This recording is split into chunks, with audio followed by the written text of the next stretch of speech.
She whispered. I try to be small. I stay quiet. Still, they hate me. Jake crouched beside her. That's not your fault, Luma. Some people hate what they don't understand. But the right ones, the good ones, they see more. She looked into his eyes. For the first time in her life, someone was not just standing with her, but for her. That night, Jake found her sitting alone near a half-finished wall, looking up at the stars. The cloak still wrapped around her, but her hood was down. Her hair, thick and soft, caught the wind. He sat beside her in silence for a moment before speaking. When I was a kid, he began, I liked fixing old machines. The other boys liked fighting. They laughed at me, called me weak. She looked at him with wide eyes. You were bullied? He nodded. Yep, until one day I fixed the town's water pumps after a drought. Suddenly, I wasn't weak. I was needed. Luma smiled. You are needed. Jake smiled too. So are you. They sat together under the stars. No more words needed. The next morning, something changed. Luma walked through the camp without rushing to hide her face. Her cloak still hung over her shoulders, but it was open in the front. A few humans smiled and waved. Even Dana tossed her an energy bar and said, You're part of the team now, Luma. She held the bar like a metal dot at noon. Jake called her over. Got something for you, he said. He handed her a small handmade name tag. It had her name carved in human letters and a tiny bolt symbol beside it. For your belt, he said, so people know who really keeps the power running. Luma laughed a small, soft laugh, but a real one. She clipped the tag to her tool belt and stood a little taller. She was still different. She still heard whispers now and then. But the warmth from Jake's words, from his quiet strength, made those voices feel smaller. And every time he smiled at her like she mattered, like she belonged, she began to believe it too. Asterisk the weather. On Nora 5 was always dry, but the storms came without warning. That day began like all the others. Luma was helping Jake repair a solar array near the far end of the camp. The sun was dim, and the wind was gentle at first. She tightened a wire. While Jake connected a circuit board dot, then the sky changed. A strange pressure filled the air, and the wind suddenly turned hot. The ground trembled with low rumbles.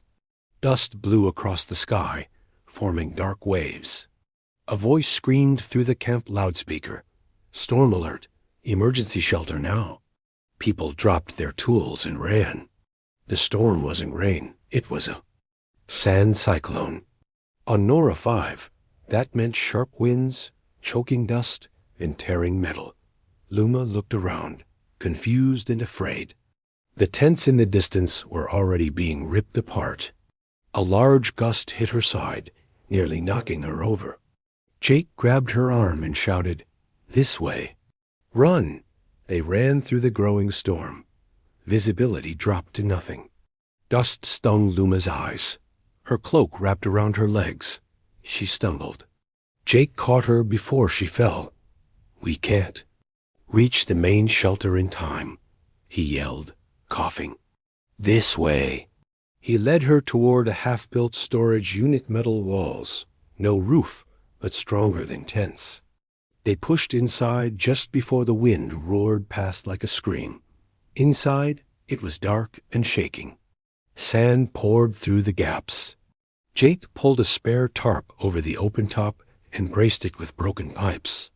The wind slammed against it, but it held for. Now, they sat together, catching their breath. Luma was covered in dust, shaking from cold and fear. She had never been caught in a storm like this. Her home world had nothing like it. I'm sorry, she whispered. Her voice dry. Jake looked over. For what? For being slow. For falling. Jake shook his head. Don't be. That's what I'm here for. He reached into his pouch and handed her a small water pack. She drank slowly. Then he pulled off his jacket and wrapped it around her shoulders. The warmth surprised her. Why? She asked, her voice almost a whisper. Because you matter, Jake said simply. You're not just a worker or a guest. You're Luma. You help us. You care. That's rare. She looked down. Her heart beat fast, and not just from the storm. No one had ever said something like that to her before. Not her family. Not her people. Not anyone. The wind roared again, louder now. The tarp shook. Jake moved closer and put his arms around her, not tight, not forced. Just firm, steady, warm. Her body stiffened at first. No one's ever held me, she said softly. Jake looked into her eyes. Then it's about time someone did. His words settled deep inside her. She didn't know how to respond. So she leaned into him, carefully. His chest was strong. His warmth felt safe.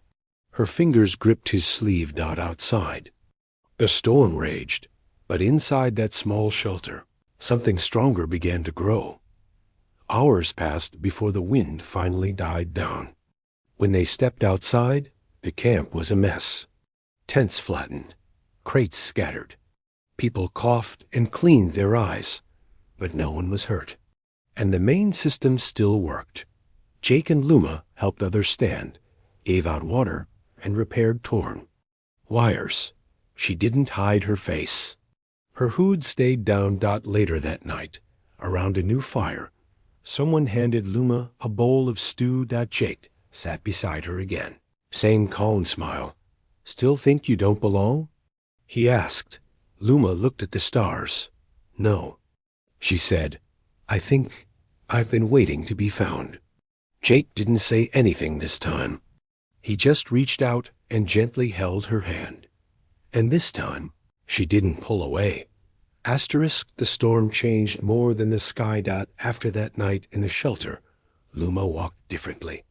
Her steps were still quiet, but not hidden. Her hood stayed down, and the heavy cloak she always wore hung loose around her shoulders. For the first time, her full shape was visible. Her body was curved and soft, unlike the tall and slim forms of her people. She had always hidden it, believing it was something to be ashamed of. But now, maybe not. Some still stared. A few whispered when she walked by. But no one dared speak out loud, not with Jake around. And more importantly, Luma didn't look away anymore. She still worked hard, fixing cables, adjusting panels, and helping wherever she could. But now, when people said, "Thank you," she didn't just nod, she smiled. A real one. Jake kept treating her the same.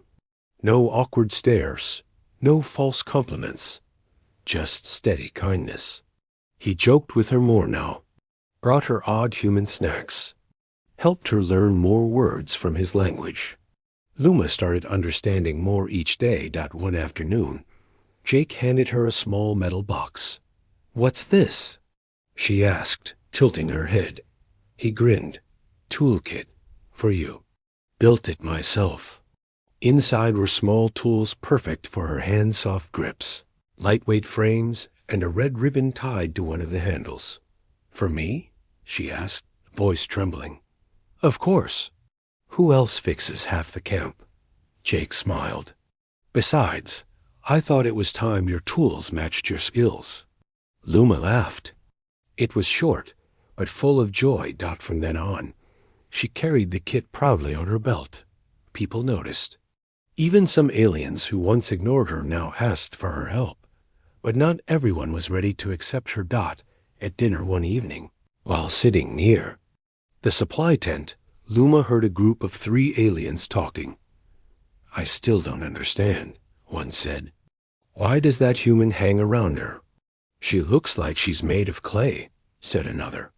"If I looked like that, I'd never show my face." "She must be using him for status," the third one whispered. Luma's fingers clenched. She turned to walk away, but stopped. Something inside her had changed. She stepped into view. All 3 turned in surprise. Luma looked at them calmly and said, "Maybe you judge with eyes. He judges with heart." Then she walked away. Behind her, silence. Later that night, Jake found her sitting by the edge of the camp, watching the wind move across the dusty plains. "You okay?" he asked, sitting beside her. She nodded. "They still talk." Jake sighed. "They always will. Doesn't mean they're right." She looked down at her hands. "Back home, I tried everything to change. I starved. I stretched. I prayed. Nothing worked." Jake was quiet. "I thought if I looked like them, maybe I'd be loved." Jake shook his head slowly. "That's not love, Luma. That's fear of being alone." She blinked. "And now?" "Now," he said gently, "you're not alone." She looked at him. "Do you really see me?" He didn't smile this time. He just nodded. "Every curve, every scar, every bit of who you are. I see it all." Luma felt something break inside, not in pain, but release.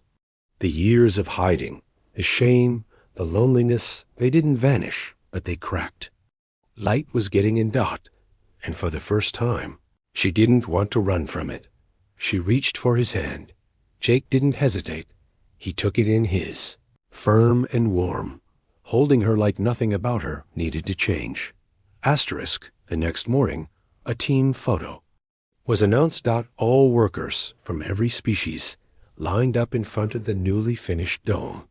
The humans gathered in the middle. Some aliens stood apart, unsure. Luma stepped back, ready to stay out of frame. But Jake noticed. He turned and walked straight to her. "Where are you going?" he asked. She looked at the crowd. "They don't want me in the center." Jake shook his head. "You are the center." He took her hand and pulled her gently forward. The camera clicked, and there, in the front row, hand in hand with Jake, stood the girl they once laughed at, smiling, proud, and no longer hiding. Asterisk. 2 weeks after the storm, the rebuilding work slowed down. Shelters were nearly complete. Power grids were stable. Water ran clean through underground pipes. The camp began to look like a real settlement. People smiled more. Voices were louder. And with peace returning, someone had an idea. "Let's hold a festival," said one of the human leaders. "We've earned it." Word spread fast.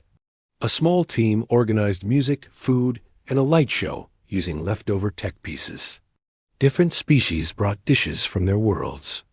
Workers painted rocks, built a small dance platform, and tied glowing wires across the tents like streamers.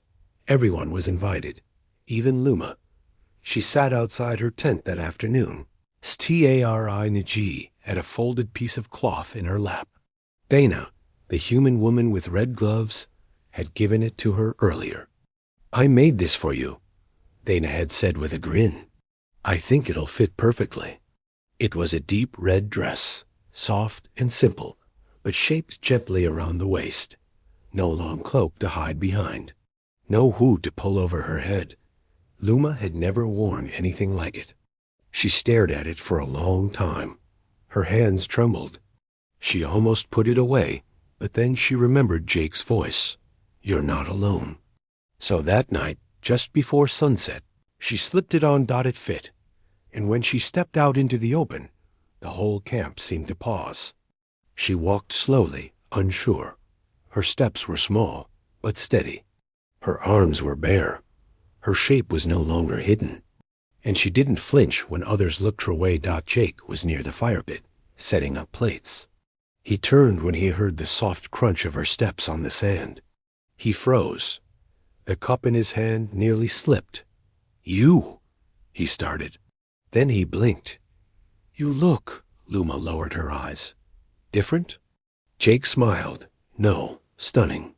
She met his gaze, and for the first time, she believed it.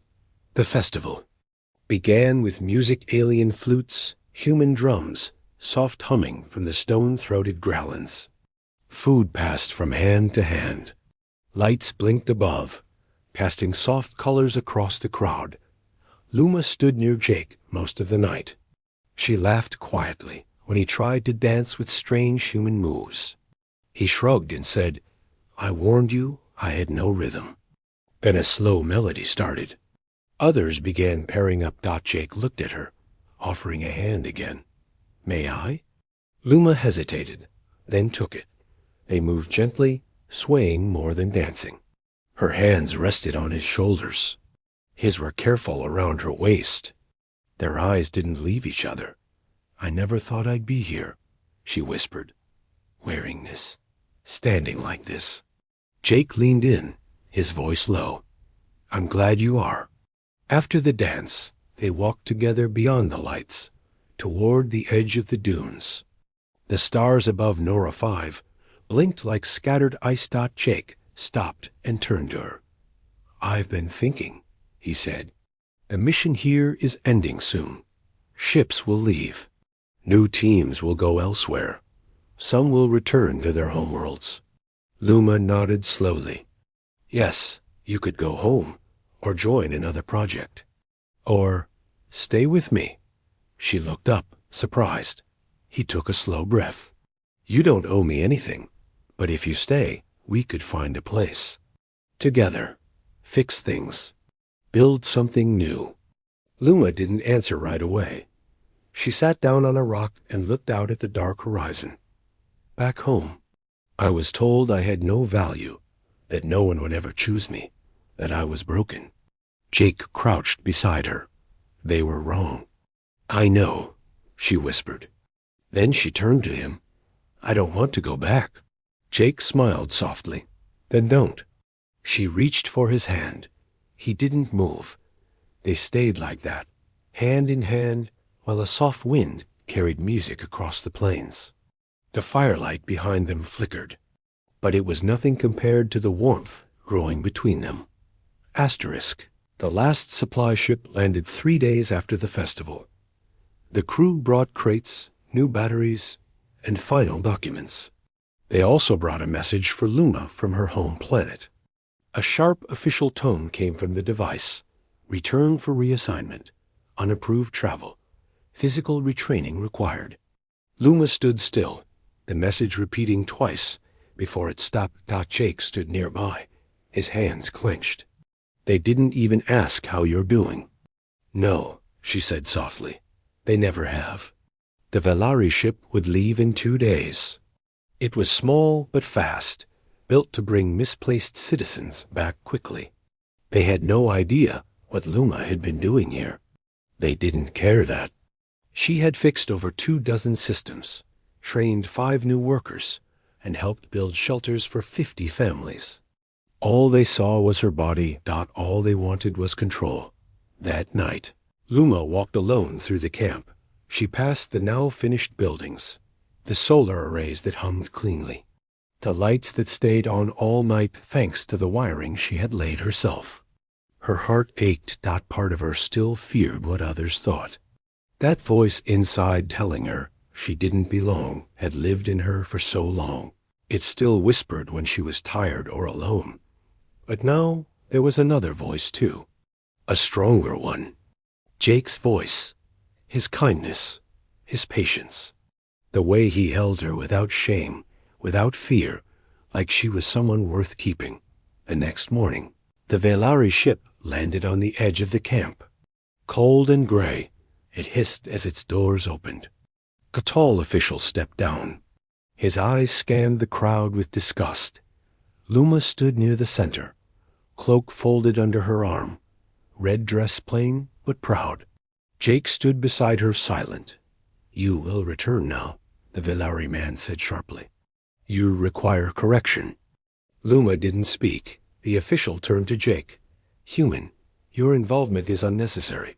This is a Velari matter." Jake raised his chin. "She's not property." The man frowned. "She's unfinished." Luma stepped forward, her voice calm. "No, I'm complete. Just not the shape you wanted." Gasps came from nearby. Even some humans stepped closer. "I fixed more in this camp than most of your trained teams ever could," she said. "I helped people. I learned. I was seen. Not for what I look like, but for who I am. The Velari man stiffened. You speak against the council? I speak for myself, she replied. She turned to Jake. Do you still mean what you said? He nodded, every word. Luma took his hand. Then she turned to the official and said clearly, I am not going with you. He blinked. You refuse? I choose Earth's project, she said. I choose this. The man stared at her in silence. But Jake stepped forward, his voice like iron. She's free. You don't control her anymore? The Velari official stepped back, then turned without a word and marched back onto the ship. The door hissed closed. The vessel lifted silently into the sky and disappeared. Luma exhaled slowly, tears welling in her eyes. Not from fear, not from sadness, but from finally being free. That night, a smaller fire was lit outside the rebuilt command center. Jake sat beside her. As always, Luma leaned into him, resting her head on his shoulder. You know, she said, softly, when I was young, I used to dream of someone holding me like this. But it always faded. I thought it was just a story. Jake squeezed her hand gently. It's real now, she smiled. You held me when no one else would, like I was perfect. Jake turned, kissed her forehead, and whispered, Because you are. As stars filled the sky over Nora 5, the camp grew quiet. Machines slept. Lights flickered gently. The desert wind blew soft across the plains.